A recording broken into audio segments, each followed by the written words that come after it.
Então, pessoal, a gente vai começar o nosso segundo momento, né, aí, hoje. E a primeira parte desse segundo momento é o trabalho de vocês. O trabalho de vocês é uma parte que nós tínhamos que aprender durante o curso, e aí eu dei essas duas questões aí para vocês. Então, o que eu vou fazer hoje? Eu vou passar os slides de vocês, complementando com algumas coisas que eu acho que tem complementado o assunto, porque os 2 slides vão cair como matéria na prova também, certo? Vou pontuar, se tiver alguma coisa errada eu corrijo. Assim, no geral, acho que eu não vi nada errado, mas vou colocar algumas coisas a mais que sejam interessantes, certo? Certo. Vou apresentar aí.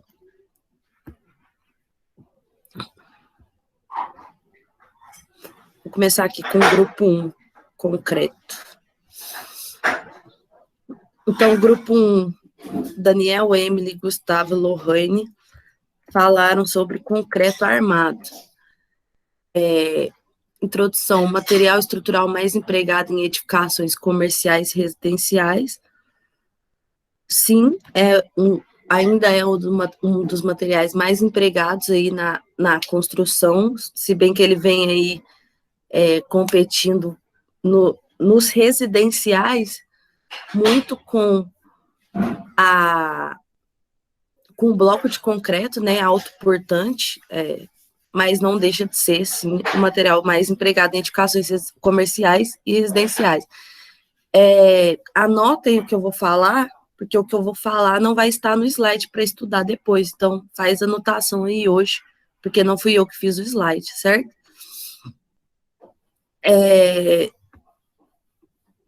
Concreto é um material composto constituído por cimento, água, agregado miúdo e agregado graúdo.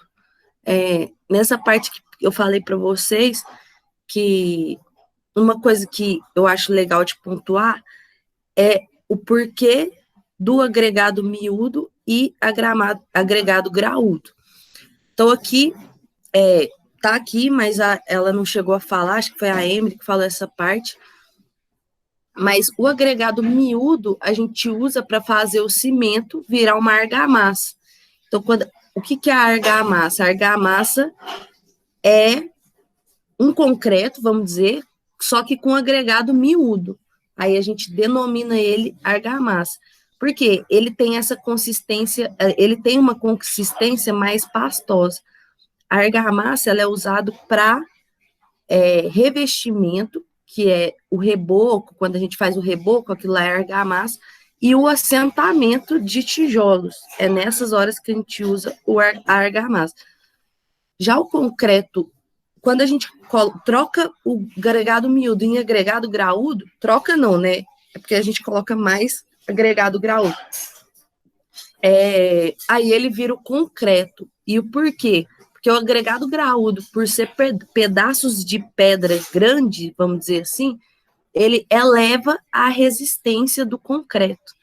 Então, essa é a diferença básica do miúdo e do graúdo. O graúdo faz ser um concreto, que a gente chama de concreto, porque ele eleva a resistência e é o que a gente usa para fazer as bases estruturais, e o agregado miúdo faz ele ter a consistência de cura e tudo mais, só que ele não tem muita resistência, então ele é usado para revestimento e para assentamento de parede, certo?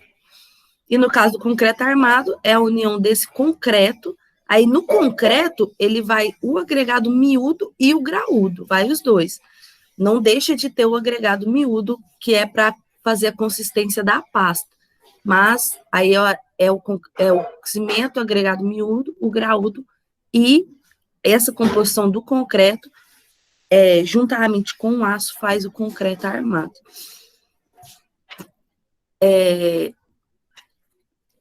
Aí ela falou aqui um pouco de orçamento, aqui quando ela colocou metros cúbicos, Na verdade, metro cúbico é metro elevado a 3. Deixa eu ver se eu consigo colocar aqui. Ó, fez um coração. Elevado a 3. Então, metros cúbicos são elevados a 3. Isso é a fórmula de volume. Quando a gente fala, só para vocês entenderem o porquê, quando a gente fala em volume, vou pôr volume de um cubo.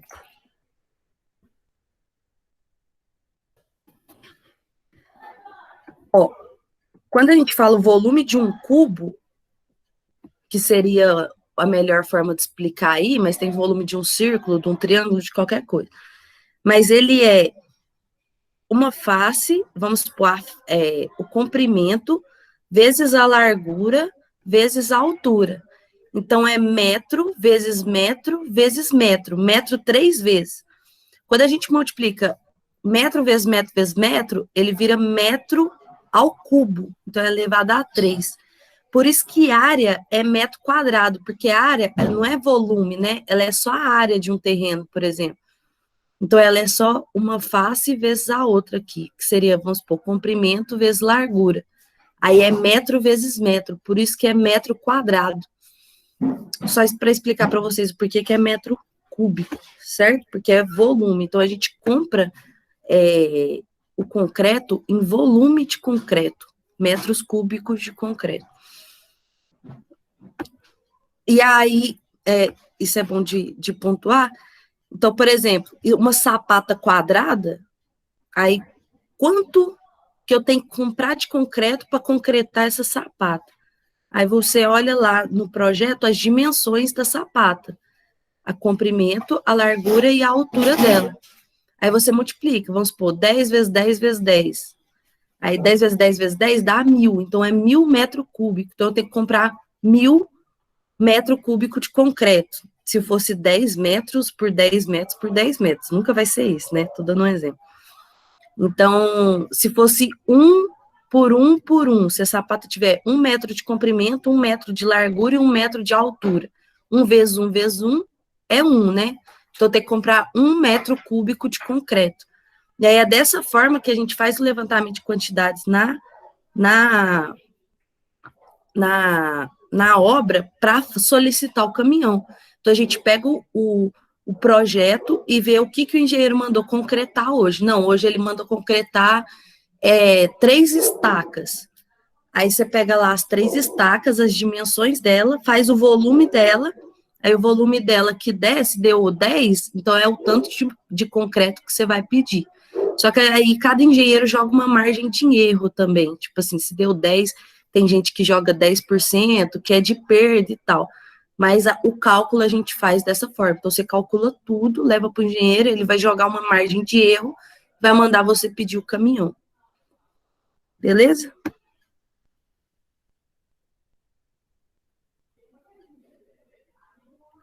Espero que estejam anotando. Espero muito. Ninguém está conversando. Anotem. Não vai ter no slide depois. A concretagem é a etapa final de várias atividades relacionadas à construção de algum elemento de uma edificação. E ela só vai ocorrer de forma eficaz se todas as outras atividades anteriores tiverem sido executadas e verificadas pelo engenheiro responsável e técnico responsável da obra.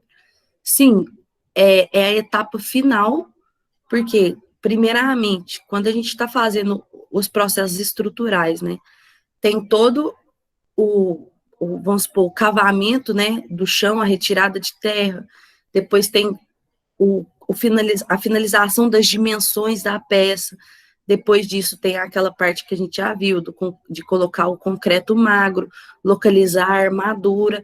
Então, depois que está pronto, a gente só vem e joga o concreto dentro, a concretagem.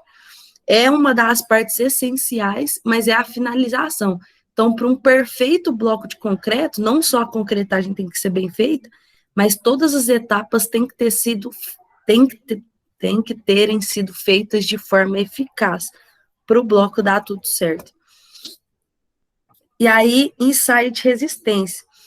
Aqui, eu achei que falou corretamente, o que o Insight Resistência faz? A gente faz esses moldes, na hora que está fazendo o slump, aqui, a gente faz o slump, ele não faz parte do Insight Resistência, são coisas totalmente diferentes. O slump é para medir o adensamento, né, o abatimento do concreto. E o slump que dá no slump teste tem que ser compatível com o que está solicitado no projeto.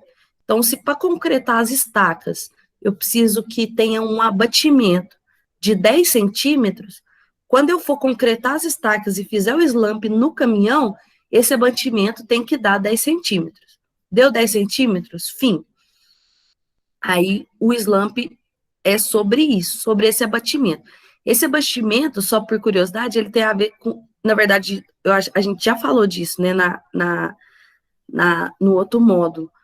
O abatimento, ele é para medir a elasticidade, vamos dizer assim, do concreto. Ele é para medir se o concreto está muito mole ou se ele está muito duro, para não falar em termos técnicos. Para cada tipo de estrutura, a gente precisa de um tipo de concreto diferente. Então, tem algumas estruturas que precisam de um concreto mais mole e outras de um concreto mais duro, vamos dizer assim. E isso se dá pelo abatimento, é assim que tem toda a realização, até na hora do projeto, pelo abatimento. Esse abatimento está vinculado com a resistência, e o engenheiro vai colocar lá. Então, o slump, quando você medir o slump, tem que dar o que está no projeto. E aí, se não der, tem como, por exemplo, se a gente quer que ele fique mais mole, a gente colocar água no caminhão. Isso é uma tomada de decisão que o fiscal de obra tem durante a obra. Se o abatimento der menor do que o solicitado, porque pensa, o concreto, ele está muito duro. Então, quando você tirar esse cone, ele não vai abaixar muito, entendeu? Porque ele está muito duro, então ele está quase formado. Então, como ele está muito duro, ele vai abaixar só um pouquinho. Então, o slump, vamos supor, ele deu para cima do que pediu, né? Tinha que ter abatido, vamos supor, 10 centímetros, e no meu slump deu só 5. Então, quer dizer que o concreto está muito duro, ele devia ter cedido mais. Então, se ele tivesse um pouco mais mole, ele ia ceder um pouco mais. E uma das formas de corrigir isso no canteiro, sem precisar devolver o caminhão, é adicionar água no caminhão. E aí, a gente tem uma proporção aí de 40 litros, anota, 40 litros para o slump abaixar aí 1 centímetro. Então, quando você coloca 40 litros de água no caminhão, de 10 metros cúbicos, viu? Um caminhão de 10 metros cúbicos. Depende muito do caminhão e depende do mestre de obra também. Estou falando uma regra geral. Pode ser que na aplicação vocês veem cálculos diferentes, porque tem gente que gosta de tomar as decisões sozinho, mas o normal é, um caminhão de 10 metros cúbicos, eu adiciono 40 litros de água, me proporciona 1 centímetro de abatimento. Então, nesse caso que eu dei, eu preciso de 5 centímetros, eu preciso abaixar ele mais 5 centímetros. Então, eu vou colocar 5 vezes 40 litros de água dentro do caminhão. Aí, a gente adiciona essa água no caminhão, pede pro cara do caminhão bater, né, que tem aquela betoneira do caminhão, aí tem que ficar ali batendo por um tempo, depois faz o slump test de novo e vê se deu, e geralmente dá certo. Mas e se tiver muito mole? E se eu tinha muita água no concreto, tá muito mole? Então, meu abatimento tinha que dar 10, ele deu 15. Ou seja, na hora que eu tirei o tronco de cone aqui no final, aqui, que eu tirei o tronco, ele cedeu muito e eu medi na régua, deu 15, tinha que ter dado só 10. A única forma de a gente tentar corrigir isso, porque nesse caso é mais difícil, é você pedir para o cara do caminhão bater o concreto mais. Por quê? Muitas das vezes, às vezes, o começo do concreto no caminhão, ele fica mais mole que lá no meio, porque a água tende a juntar ali na biqueira do caminhão. Então, a água tende a vir para cá. Então, geralmente, quando você pede para bater o caminhão por um tempo, ele ganha aí 1 centímetro, 2 centímetros de slump, dependendo. Só que tem casos que o concreto está muito mole e mesmo batendo, não adianta, o slump não trocou. Então, você tenta fazer isso uma vez e se não der certo, você vai lá no caminhão e manda devolver, certo? Esse é o slump test, esse é o ensaio do slump test. É para conferir o abatimento na resistência dessa forma. O concreto está na perfeita consistência que ele tem que estar. Já o ensaio de resistência é na mesma hora do slump, porque antes de concretar, o caminhão chega, a gente já tira o concreto para fazer o slump. Se o slump der ok, só se ele der ok, porque se não der ok, você vai devolver o caminhão. Mas quando o slump der ok, você vai retirar essas amostras. Aí a gente tira todas as amostras do ensaio de resistência, a gente tem que testar o concreto aos 7, 14, anota, aos 7, 14, 21 e 28 dias. A gente faz os rompimentos. Então, ele vai pegar esse corpo de prova, e aí aí como são 4 testes, faz 8 corpos de prova, né? 2 para cada dia. Então, aos 7 dias, eles rompem 2, tem empresa que rompe até 3 para ter uma margem. Aos 7 dias rompe 2, aos 14 dias rompe mais 2, aos 21 dias rompe mais 2 e aos 28 rompe mais 2. O concreto, ele tem, cada um desses dias, ele tem um FCK, o FCK é a resistência do concreto. Ele tem um FCK que ele tem que estar nesse determinado dia de cura. Então, aos 7 dias, ele tem que ter, vamos supor, 10 de FCK. Aos 14, ele tem que ter 20. Aos 21, ele tem que ter 30. E aos 28, ele tem que ter 40. Aí tem esses rompimentos de todos os dias. E no final, quando acaba, a empresa que faz essa análise, ela manda um laudo. E nesse laudo está escrito qual foi o FCK final do concreto. A média geral faz umas médias e tal, e dá o FCK. Esse FCK do ensaio de resistência tem que dar também de acordo com o FCK do, do, do projeto. Se não der, a gente tem um problema muito grande, muito sério, que é corrigido pelo engenheiro da obra. Isso aí nem cabe a nós discutir, porque é um problema sério que vai para o engenheiro. O que a gente tem que entender é que tem que tirar essas amostras em todos os caminhões que entrar na obra. Se eu for fazer uma concretagem lá imensa que vai gastar 10 caminhões, todos os caminhões que entrar, a gente tem que fazer o slump, tem que tirar o corpo de prova. A norma permite até que você pule um caminhão só. Então, faça um caminhão sim, um caminhão não. Mas em grandes empresas, eles não fazem esse pulo. Eles fazem de todo o caminhão que entra na obra. Certo? Deu para entender? Sim. Eu vou mostrar um vídeo para vocês aqui do rompimento, só para vocês verem a máquina.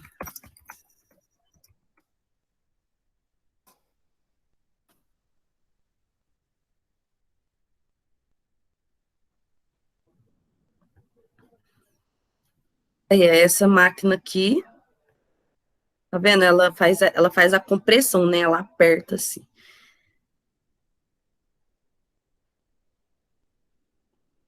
Não dá para ver muito bem, não sei se vai. Olha lá, ó.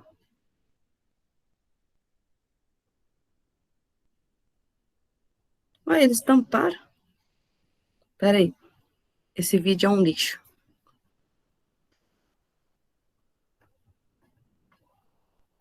Deixa eu ver se aqui tem. Também não tem. Aqui.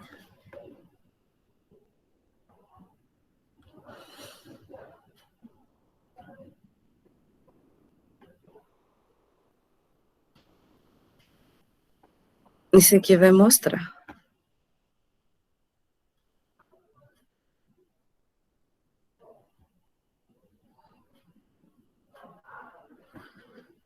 Ó. Aqui tem Tá vendo? Eles conseguem ver quanto de força está sendo aplicada na tela do computador que eles colocaram aqui. Aí essa máquina está apertando, ó.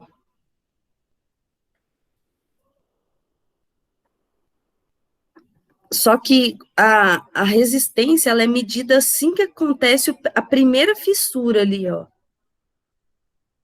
Agora, tipo, na primeira fissura, é ali que ele marca o negócio. Ele tá mostrando aqui só para mostrar mesmo esse rompimento, certo? E aí eles fazem essa análise em laboratórios, e são laboratórios especializados. Até grandes empresas não fazem isso na própria empresa. Tem empresas que chamam empresas de laudos tecnológicos que são especializadas nisso, certo? Então, toda construção tem uma empresa de laboratório parceira. Inclusive, já deixar a dica para vocês, é um lugar que trabalha muito técnico em edificações. Vamos supor, uma empresa, às vezes, tem um engenheiro e um monte de técnico em edificações, porque o engenheiro, para assinar o laudo, precisa só de um, porque não tem muita coisa para fazer, vamos dizer, não é uma obra, né? Então, tem muito laboratório com muito técnico. Então, é um lugar bem legal de procurar emprego também, quando vocês quiserem procurar laboratórios de ensaios tecnológicos da construção civil, porque tem outros tipos de ensaio também, não só do concreto. Beleza? Fica a dica aí. E depois, falaram aqui da cura do concreto, que é... Peraí que tem alguém tentando entrar.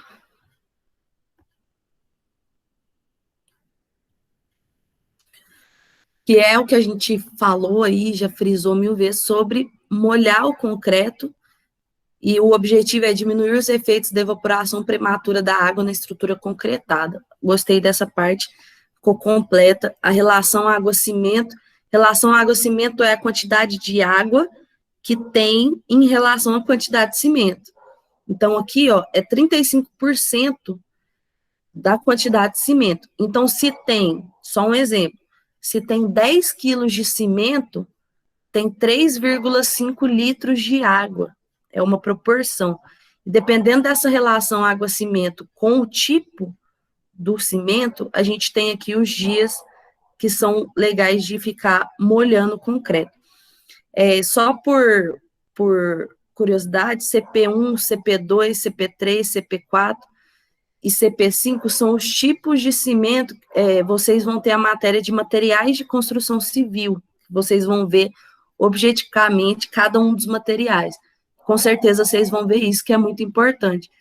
Mas isso aqui é de acordo com as resistências do cimento também. Você vê o tanto que resistência é importante na construção. Você tem que medir resistência no cimento, depois você tem que medir no concreto, depois você tem que medir no concreto armado, você tem que medir resistência em tudo. Esse CP5 Ari aqui, ele é o mais especial, porque qual que é a característica dele? Eu vou dar o exemplo dele, que é interessante, mas cada um tem sua particularidade, vou falar só dele. Ele consegue uma alta resistência muito rápido.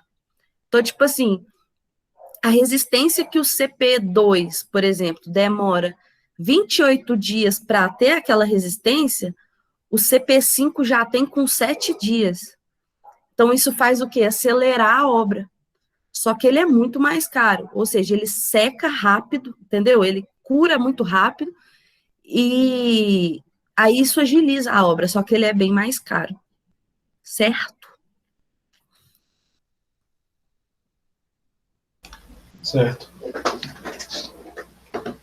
Agora aqui, patologia em estruturas.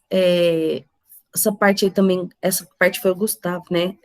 Ele falou muito bem essa parte, eu acho que não vai ter muito o que complementar, vou só dar uma passada para reforçar. O concreto armado está sujeito a alterações em funções das interações entre os elementos que o constituem, como aditivos, ácidos, bases, gases, vapores, micro-organismos. Sim, o conceito patologia vem de defeito, é como se fosse defeito nas estruturas. E aí, para patologia, a gente tem atividades preventivas, que é o quê? Prevenir de ter patologias, e corretivas, que é depois que acontece, a gente conserta. Vou dar um exemplo. Vocês lembram que eu mostrei para vocês que estava fazendo aqui em casa um negócio no meu quarto, que eu até mostrei para vocês? Sim. Sim. Quando eu cheguei em casa, o cara estava quase terminando de rebocar a parede. Ele fez o reboco sem chapiscar a parede. Assim, eu quase morri do coração, eu quase me afundei na... Eu acho que eu só não morri porque a casa não era minha, né? Eu alugo aqui. Na norma, tipo assim, isso é até piada na engenharia. Não existe rebocar sem chapiscar, não existe. Sem chapiscar, o acabamento não dá certo. A gente vai ver isso em revestimento. Você tem que chapiscar a parede, não tem como pular essa parte. Por quê? Isso é uma atividade preventiva de patologia. Você chapiscar faz com que tenha uma alta aderência do reboco com a parede. E aí ela não cede. O que o cara fez? O cara fez o reboco sem chapiscar. Quando você põe o reboco na parede lisa, sem chapiscar, ele tende a, tipo, cair um pouco. Visualmente, a gente não vê, não é que escorre. Mas, assim, se você olhar assim no fundo, vamos supor, graficamente, se a gente conseguisse ver, ele cede um pouco. Nessa cedida um pouco, ele forma uma fissura. Porque aí ele cede um pouco e forma uma fissura que vem até na pintura, porque a pintura tá colada no reboco, tá tudo colado. O meu quarto tá de fora a fora, uma fissura certinha, assim, ó, onde que ele cortou. Certinho, assim, ó, dá pra ver exatamente onde que ele cortou. E eu falei para ele que ia acontecer, inclusive liguei pro dono, falei, e aconteceu. Porque o cara chapiscou rebocou sem chapiscar. Aí, então, o chapisco, é o que eu estava falando, é uma atitude preventiva. Você chapisca para não dar fissura de revestimento. Fissura de revestimento, quase hoje em dia você nem vê, porque ninguém faz isso. Ninguém reboca sem chapiscar. Então a gente quase não vê, a gente vê mais fissura estrutural, que foi o que eu falei para vocês. Quando você vê uma fissura reta, ou na vertical ou na horizontal, ela é uma fissura ou trinca de revestimento. É alguma coisa que foi feita errada durante o revestimento, que a gente vai ver ainda, reboco, chapisco, essas coisas. Ou até mesmo a pintura. Quando você vê uma fissura ou trinca 45 graus, a melhor forma de mostrar isso, que eu acho que todo mundo já deve ter visto, é saindo da janela ou da porta. Quando dá uma fissura 45 graus, assim, ela sai do cantinho da porta e vai 45 graus, ou da janela. Quando é 45 graus, é porque é um problema estrutural. Então, nesse caso, seria no tijolo, por exemplo, ou em alguma estrutura alguma estrutura está cedendo e está puxando a parede, ela sempre puxa 45 graus. Então, é uma forma legal de você conseguir identificar quando você vê uma fissura na sua casa, e você vê ela vertical ou horizontal, não esquenta muito, porque é fácil de corrigir. Dá trabalho, lógico, mas não é estrutural. Se você vê uma 45 graus, tem que tomar cuidado e a correção vai ser mais difícil, porque é estrutural, né? Então, por exemplo, para consertar aqui a fissura aqui de casa, agora ele vai ter que só que abrir, né?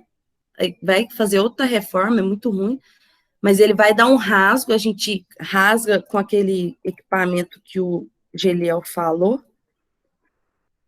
Eu acho que você não falou, não, né, velho? Acho que eu que falei. Deixa eu colocar aqui, já que eu não lembro o nome do equipamento para abrir trinca. Vou pôr aqui só para... Ex alguma coisa para rasgar.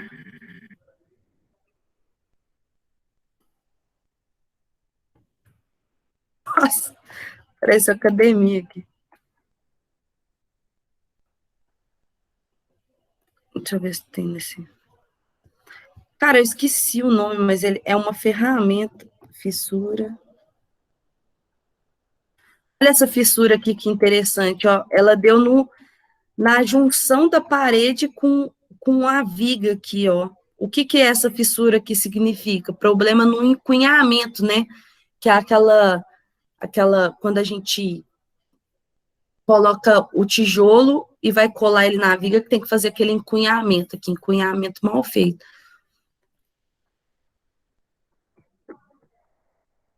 Cara, eu não lembro o nome, eu vou pesquisar e depois eu falo para vocês, mas existe um equipamento que ele é só um negócio que a gente rasga, assim, a gente coloca e rasga mais a trinca ou a fissura e corrige conforme as coisas que até o Geliel falou aqui.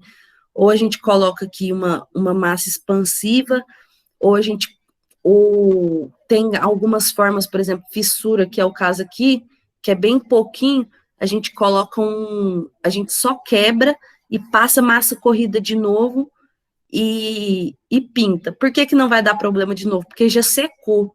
A fissura aconteceu quando estava secando. Aí deu aquela cedida, mas agora não vai ceder mais de revestimento. Então a gente pode só dar uma quebradinha, passa massa corrida de novo e pinta de novo.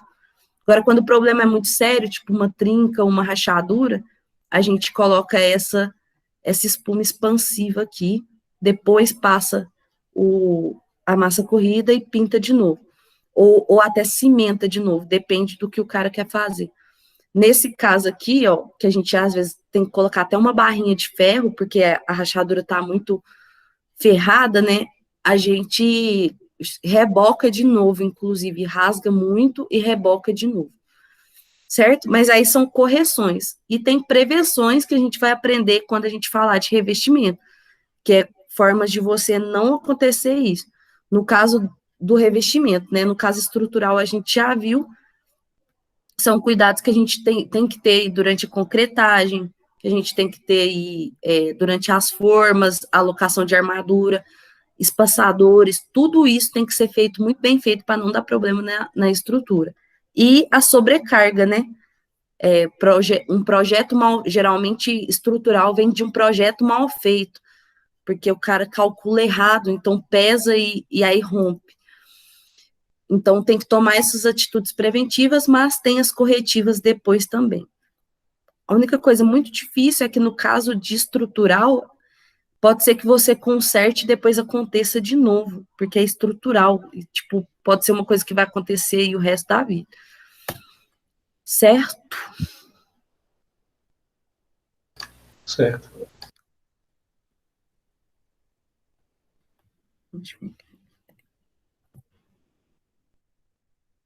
Aí tá aqui, formas de reparo para a superfície de concreto e aço são duas finalidades. Retirar todo o material, proporcionar melhores condições de aderência entre o substrato e o material de reparo. Ai, é isso aqui, ó. Você falou sim, Sô. Escarificação.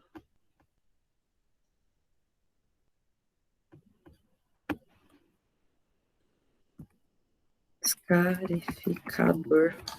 No caso, eu falei só o método mesmo, agora o equipamento que usa eu não falei, não. Escrador.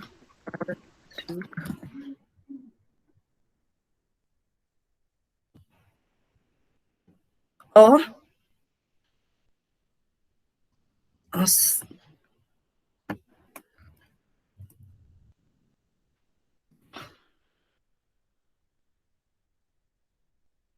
Pode usar isso aí também.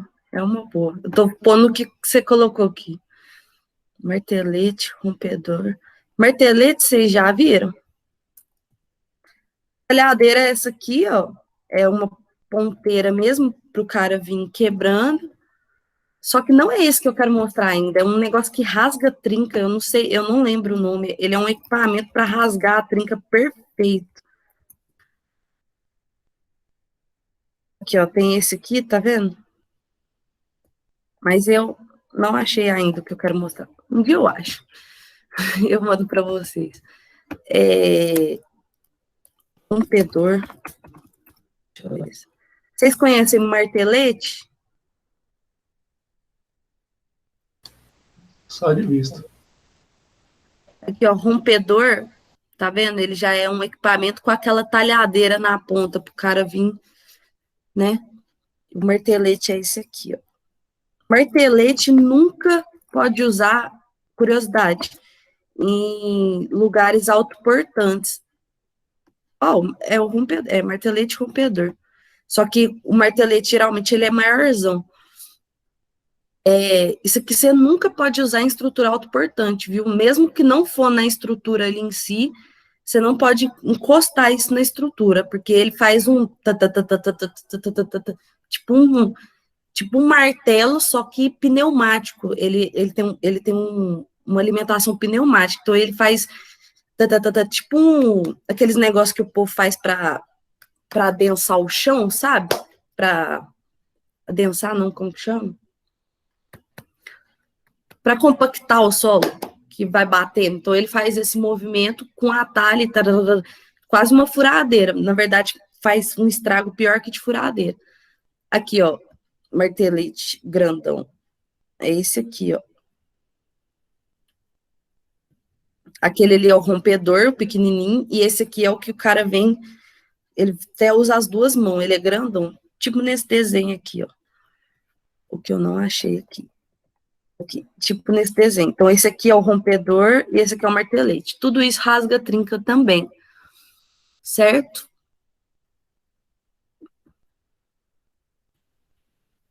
E aí tá aqui lixamento manual, que é, por exemplo, no caso aqui de casa, às vezes só lixar, passar uma massinha corrida já dá certo. E essas mecânicas que eu mostrei alguns exemplos, e tem aquela manual que eu mostrei, que é aquele, que é a talhadeira, que é só aquela pontinha que você pode fazer com a mão também, dependendo do tamanho da trinca. E aí depois falou de impermeabilização de estruturas, que é para evitar infiltração, que foi uma coisa que eu falei na aula, inclusive, também. Impermeabilizar tudo que está no solo é fator crucial, né? Porque no solo, em contato direto com o solo, então depois de pronto, é muito importante impermeabilizar estruturas. No caso de estruturas, não é um aditivo, nem uma argamassa impermeabilizante, igual na primeira fiada dos tijolos que a gente viu. No caso de estruturas, é uma tinta. Não é uma tinta, mas é como se fosse uma tinta. A gente passa com rolo igual tinta. Ele é uma pasta impermeabilizante, vamos dizer assim. Então, você pinta a estrutura com esse impermeabilizante, certo? Só complementando o trabalho com informações adicionais aí, que são importantes. Quero que vocês anotem. E, fim, é isso aí. Alguém tem alguma dúvida em questão do que eu falei? Foi a primeira aula que eu dei nesse módulo que ninguém perguntou nada. De tanto que vocês estão voados. Nem o Thales perguntou nada. E olha que o Thales pergunta muito. Thales? O Thales nem está assistindo Não, a aula. ficou bem explicado por isso. Então tá bom. É isso aí. Se alguém tiver alguma curiosidade, essa é uma parte muito. Pode me perguntar, ou quiser me mandar também para mandar para mostrar para os colegas, que essa parte de concretagem é uma parte muito importante.